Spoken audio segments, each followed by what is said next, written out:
పూర్ణిమ సాయి వ్యవహారం ఓ కొలిక్కి వచ్చింది. ఇన్నాళ్ల పాటు తల్లిదండ్రుల వెంట వెళ్లేందుకు నిరాకరించిన బాలిక తన మనసు మార్చుకుంది. ఇంటికి వెళ్లేందుకు సూత్రప్రాయంగా అంగీకరించడంతో ఆ మేరకు ఏర్పాట్లు జరుగుతున్నాయి. బాలల సంరక్షణ కమిటీ మరోసారి పూర్ణిమ సాయితో మాట్లాడిన తర్వాత బాలికను తల్లిదండ్రులకు అప్పచెప్పే అవకాశం ఉంది. ఇంట్లో నుంచి పారిపోయిన పూర్ణిమ సాయి తల్లిదండ్రులతో వెళ్లేందుకు అంగీకరించింది.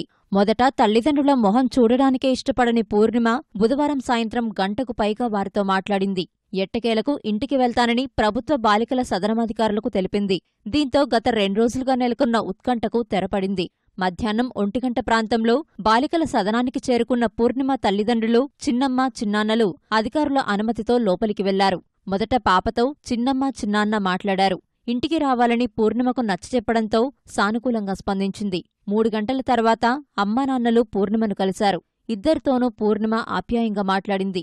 బాలల సంరక్షణ కమిటీ చైర్పర్సన్ పద్మావతి సైతం పూర్ణిమతో మాట్లాడింది. వారి వెంట వెళ్లేందుకు మొగ్గు చూపింది. పూర్ణిమ తమతో ఆప్యాయంగా మాట్లాడిందని తల్లిదండ్రులు సంతోషం వ్యక్తం చేశారు. మా పాప మా దగ్గర రావడానికి ఒప్పుకుందండి. 2-3 days లో మా అమ్మాయి మా దగ్గరికి వచ్చేస్తుంది. మాట్లాడింది, పాప మాతో మాట్లాడింది. అంతా బాగుందండి. అమ్మాయితో మేము ఒక 20 నిమిషాలు మాట్లాడామండి. అంత క్లియర్ అండి, అంత ఏమీ లేదు. ముందు మార్నింగ్ చెప్తాను కదండి, అమ్మాయితో మాతో మాట్లాడితే అంత క్లియర్ అయిపోతుంది. అమ్మాయితో మాట్లాడింది అండి, వచ్చేస్తా అంటుంది. అమ్మాయి ఏమీ లేదు, ఇష్యూ నథింగ్ అండి, వచ్చేస్తా అంటుంది. అంతా అయిపోయింది. బాలికల సదనంలో ఉన్న పూర్ణిమతో మాట్లాడేందుకు పోలీసు అధికారులతో పాటు జిల్లా బాలల రక్షణ కమిటీ కౌన్సిలర్లు అక్కడికి వచ్చారు. పోలీసు అధికారులు బాలికతో మాట్లాడి వెళ్లిన అనంతరం కమిటీ కౌన్సిలర్లు పూర్ణిమతో మాట్లాడి వివరాలు తెలుసుకున్నారు. ఇంట్లో నుంచి పారిపోవడానికి దారితీసిన సంఘటనలు, తల్లిదండ్రుల వెంట వెళ్లకపోవడానికి గల కారణాలు అడిగి తెలుసుకున్నారు. ఇటు పోలీసు అధికారులతోనూ అటు కౌన్సిలర్లతోనూ పాప ఒకే విషయం చెప్పింది.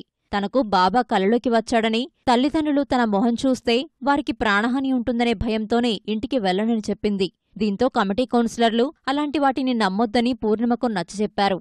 మానసిక నిపుణుడితోనూ పూర్ణిమకు కౌన్సిలింగ్ ఇప్పించారు. కలలోకి వచ్చిన విషయాలు నిజమని భ్రమపడే ఘటనలు పురాణాల కాలం నుంచే ఉందని సైకాలజిస్టులు వెల్లడించారు. పాపకు సంబంధించి వచ్చిన డ్రీమ్ బాగా ఆమె లైఫ్లో పెద్ద రోల్ ప్లే చేసినట్టున్నది. దేవుణ్ణి నమ్మినప్పుడు చాలామంది కూడా కలలో వచ్చిన దాన్ని నిజంగానే అప్లై చేసుకుంటారు. మనం చాలా పురాణాలుగా విన్నాం. ఏదో వరకు కలలో వస్తుంది, అతను వెళ్ళి గుడి కడతాడు, కలలో వస్తుంది వెళ్ళి పూజలు వ్రతాలు చేయిస్తారు.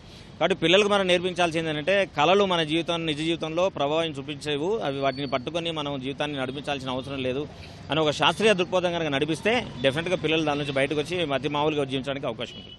బాలికను తల్లిదండ్రులకు అప్పగించేందుకు నిబంధనల ప్రకారం బాలల సంరక్షణ కమిటీ సభ్యులు చైర్మన్ నిర్ణయం తీసుకోవాల్సి ఉంది. నేడు లేదా రేపు కమిటీ సమావేశమై మరోసారి పూర్ణిమతో ప్రత్యేకంగా మాట్లాడి తల్లిదండ్రులకు అప్పచెప్పే అవకాశముంది.